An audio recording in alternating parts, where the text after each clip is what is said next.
There were allegations middle of last week.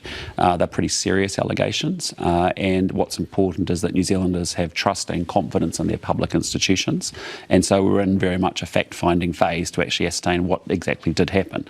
There's two parts to it. The first is the police and the Privacy Commissioner have compelling powers, or what are called compelling powers, so that they can actually talk to third parties involved in that, so the trust and the marae.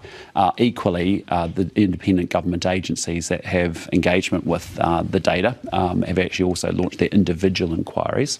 I don't think that that's enough. I don't think an individual agency looking at and reviewing its own activity is sufficient, and therefore that's why I put in place yesterday a Public Service Commission, which is an independent body to look at this suite of government agency actions and responses to it. And what are we trying to do there? Three things. One is make sure that while there's a series of individual agency investigations going on that could be quite narrow in scope, are relevant to that particular agency, that I can get reassured that the sum of all the government agency activity was appropriate. The second thing is make sure that New Zealanders can know that their data is going to be managed appropriately, the safeguards are being used, and I want to find that out whether that has been the case with the agencies.